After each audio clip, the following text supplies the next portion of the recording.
Well, good evening, everyone. Meteorologist Michael Wilhite here with Southern Indiana weather. It is about 9:45 here on Wednesday night, March 5th, 2014. And I promised a video tonight, so I'm a little late getting it out. I had some things going on at church and was out a little bit later than normal tonight. But I want to go ahead and do a video and update you on the latest thinking as far as next week. I posted some things to Facebook today about the potential for a winter storm next week. If you remember from the video yesterday, I told you that there looked like there was the potential for something to brew mid-month, but the models hadn't quite honed in on it yet. It was just a pattern that I saw, and that's all I could put my finger on at that point, is the pattern was conducive to something. Well, the models have honed in on it and really dialed in on something that we'll take a look at today. Again, as we go through this, keep in mind that this is certainly not set in stone, but we want to give you guys a heads up notice as to what could happen, because it could be a potentially disruptive storm. All right. Before we get there, though, today's video update, again, being sponsored by High Voltage Mobile DJ Service. You can contact Nathan at 630-9465 or visit him on the web at djhighvoltage.com. We're also sponsored tonight by Metal Magic. You can contact Chad at 812-698-8555 for all of your paintless dent repair and hail repair needs, custom detailing, and much more. Give Chad a call, Nathan a call as well for the DJ service, and make sure you tell both of them that Southern Indiana Weather sent you. We'll appreciate that. All right, let's dive into the data. First off, let me just say this. The next few days looked seasonable and nice. The warming trend has begun. We got near 40 area-wide today. That was really nice. You know, I even, on the way home this afternoon, I even rolled down my windows a little bit because the sun had warmed up the car. Boy, I haven't felt that in a while. That was a great feeling. The warming trend is going to continue. I'm excited about the warming trend. Unfortunately, winter has its grip on us, and it's going to remind us next week that no, we are not done with this yet. So, the good news and the bad news. Good news is that over the next few days, the models have trended a little bit warmer, all right? We were saying essentially that we were going to be stuck in the low 40s for a few days and then up to near 50, and that was about the extent of it. And now it looks like we're going to hit the 60s next week, and that'll be pretty nice. That'll actually be above normal. Our normal is 55 for our high, the normal low is 33. So 60-ish is certainly not out of the question. That's a few degrees above normal, but certainly within reason that we would get that at times. That's going to feel very refreshing. What comes behind that decent-sized warm-up, though, is not going to be so pleasant. So let's just take a look at the data. I want to show you the Euro model. Let me just say this from the outset. The GFS does not have a handle on this situation at all. That's not uncommon this far out. The GFS usually is clueless in many regards. Although on this last system that we had with the ice, the GFS honed in on it and locked in and ran with it. And I was really surprised because the GFS usually doesn't do that. Usually the Euro does a much better job at it. We're getting some decent model agreement on a decent sized storm next week. Now, lots of variables go with this. Is it going to be rain? Is it going to be snow? You're going to have those differences in the models. But the point is, at this point, we know that there's going to be a decent sized storm somewhere, so we'll want to hone in on that. The GFS is starting to get hints of that, and I think in coming days you'll see that. All right, but pretty much a dry week until we hit roughly the Saturday time period. Here's Saturday at about 7 a.m. You see there's a little bit of rain out to our west, and as this moves in, you see it just kind of breaks up over us. Really, the system is going to be pretty much moisture starved. I don't see this as being a huge issue for us on Saturday. I've only put this in as a 20% chance on Saturday. Again, you remember that I did have the chance of a wintry mix, and by wintry mix I don't mean ice, I mean a rain and snow mix potentially on Saturday night going into Sunday. I have removed that from the forecast because I think this precipitation is just going to be so sparse that by the time we cool down enough for that to happen, there won't be anything around. Now, if it overachieves and we get a little bit more precipitation than expected, certainly there could be a chance at that, but I'm not seeing that as a big issue at this point. And in any case, we're only going down to about 32, 33 for a low, so you're not going to have much of anything stick if we did to begin with.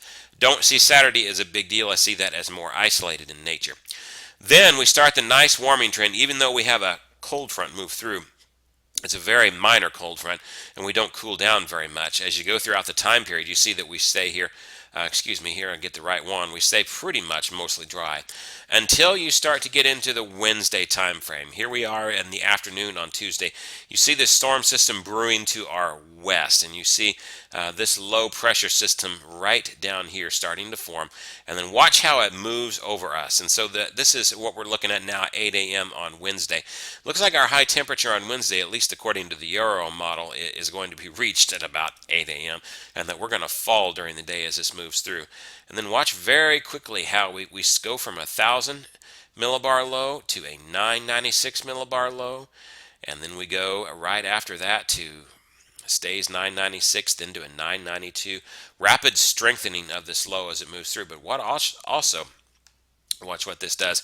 We stay in the warm sector for a little while, but the low very quickly moves past us. And again, remember this first blue line that we've got here. This is a little bit of a different map that I'm used to showing you. I'm using another site tonight. I'm kind of experimenting going to this site for my map products instead of the others because I think it's a little easier for me to use and read. But it's the same as what you've seen before. This first blue line is what we call the 540 thickness line. Again, that's the rain snow changeover line. So anything technically on this side of it would be snow. Anything technically on this side of it supposedly would be rain. That's a very rough estimate of where it could be. Watch how this moves through, and then 6 hours later, look how much precipitation we still have over us, even as this goes. I mean, this would be a pretty decent snow event if the Euro has this particular idea right. Let's talk about temperatures during that time frame, all right? Here we go. We'll start off on Wednesday. Well, here's Tuesday night at 8 p.m., and you see very nice temperature still in the mid-50s area wide. We cool down a little bit. By the time you get Wednesday at 8 a.m., though, we're still sitting on the mid-40s over much of the area. And then look at this. By the time 2 p.m. comes, the 30s are quickly knocking on our door. By the time 8 p.m. that night comes, we're already below freezing area-wide. So falling temperatures during the day, and then we go down really. The bottom temperature bottoms out, and we go back down into the 20s for our high temperatures after that. So it gives you an idea. Let's talk about snowfall. If this is right, well, how much snowfall could we get? Here we are. We'll start on Tuesday. We've already got some snow that's accumulated in previous periods up here to our north, but watch the snow map start to fill in as this system moves our way. You know, if I can keep it on the right tab here. Watch this snow start to fill in. By 8 p.m., it's already saying maybe an inch or two over our area, and then boom. Here we got 6 inches plus as we go throughout this time frame. So again, you know, am I saying that we're going to get 6-7 inches of snow out of this? No, I'm just showing you what one model has to say, all right? And what one model, which is usually our most trusted model, has to say is this, and it's not a pretty picture right now. Do I believe that we'll get 7 inches this far out? Maybe, maybe not, but it's something that we want to keep an eye on because if this is right, this storm certainly has a potential to be very disruptive. Let's take a look and just give you an idea, though. For another point of view, let's look at what the American model, the GFS, is saying as we go through here. Here we go by Tuesday evening. Here we go by Wednesday morning during the overnight hours. You see it's 1,004 millibar low right here that's moving in. First off, this moves it in much quicker than the Euro, and it's a much weaker low. Because it's a much weaker low, it's not able to suck down that cold air as efficiently. Whenever you're dealing with a rapidly strengthening low like the European model has, it's able to wrap around that cold air into the backside of the low and be able to produce that snowstorm more for us.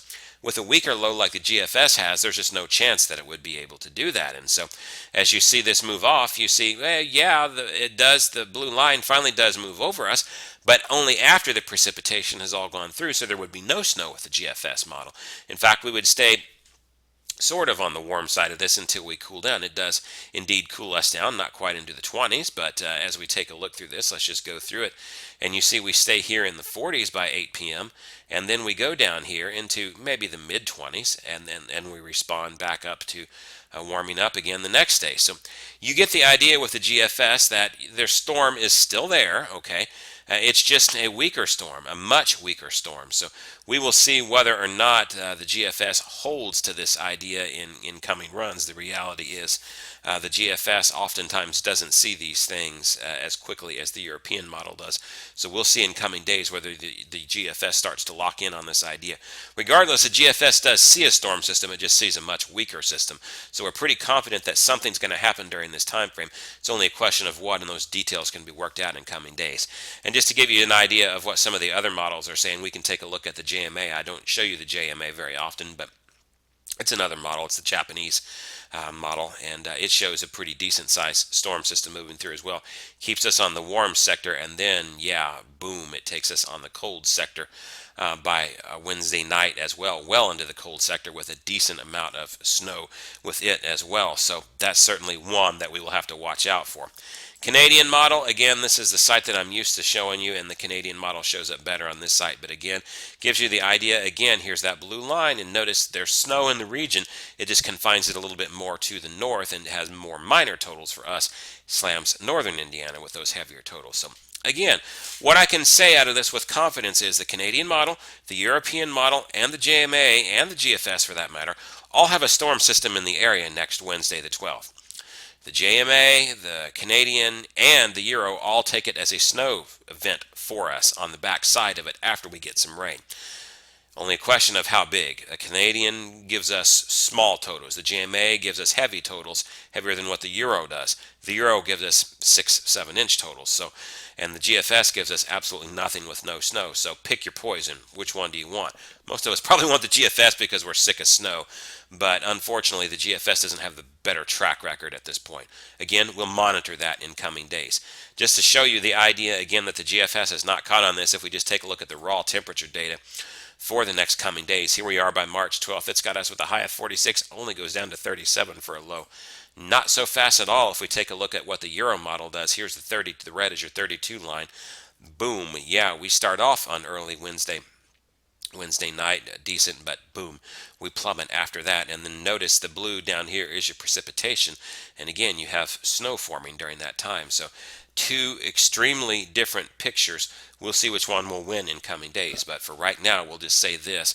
Am I forecasting a winter storm? Right now, I would have it with a question mark. In fact, that's exactly how I word it. We can go to southernindianaweather.com and we can take a look at my updated 7-day forecast. And we'll take a look at the rest of this, the warmer side here in a minute, which is pleasant, all right? But mostly cloudy with rain changing to snow Wednesday evening. Snow accumulation possible and a winter storm with a question mark. That's how I've worded it at this point, and I think that's the best way to word it at this point. Don't want to overhype this and make it into something it's not at this point. We're a week away from this, so lots could change. I also want to give you guys the heads up because I know a lot of folks don't talk about anything that's a week away. And the reality is it's a storm that could affect us, so I think it's better to know and be prepared. It's in the forecast. It's there. We'll see what it does. I've kind of sided with the Euro on this forecast because of the reliability issue and the fact that the Euro ensembles have already been hinting at this for a few days, and now the deterministic run, which we rely heavily on and what I usually show you, has caught on to that idea. So the idea has been there. I think it's starting to latch on to that. We'll see whether or not it wavers on this or whether the GFS plays catch up. Unfortunately, the pattern looks like it could lend itself easily to snow. I'm thinking the GFS is going to play catch up, but we'll see. All right, the rest of the forecast does look pretty pleasant, though. Again, 47 for a high tomorrow. I told you the models were trending a little bit warmer. That's nice. Not as cold for the low either. Hey, Friday, almost near normal. 55 and 33 are normal. I'm forecasting 54 and 33. A return to normal temperatures for once with an explanation point. I was so excited to put that in there.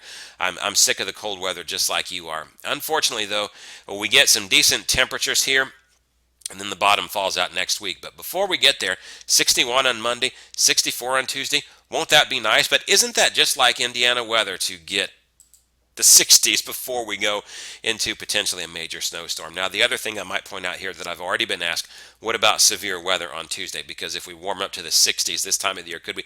I don't see that in play yet. Now, that's not to say that the models couldn't work those details out over coming days, but I don't see that in there yet. All right. And then, unfortunately, again, as I showed you in the climate models last night that we looked at, after we get through this period on Wednesday, I don't see a major warm-up lasting. So enjoy the 50s and 60s while we can get it. It's a nice little teaser for what spring is going to look like, but it still looks like we're going to stay below normal into the 30s and 40s in large part for the rest of the month. I hope that changes, but unfortunately, that's what we're seeing right now. Hey, I'm trying to find some positives about this. I guess the only thing I can think of as I was thinking about this today, because the glass is always half full, right? I guess we won't have an early spring, so we won't have to mow as early. I don't know. It's hard to find a positive whenever you don't find the winter weather, but they're always there, I guess. So we'll take it as the good Lord gives it to us, and that's about all we can do at this point. All right. That is it for tonight's video. Have another one of these updated probably on Friday, and we will see how this system changes over time. For Southern Indiana weather, I'm meteorologist Michael Wilhite. Stay safe, folks, and I'll see you later.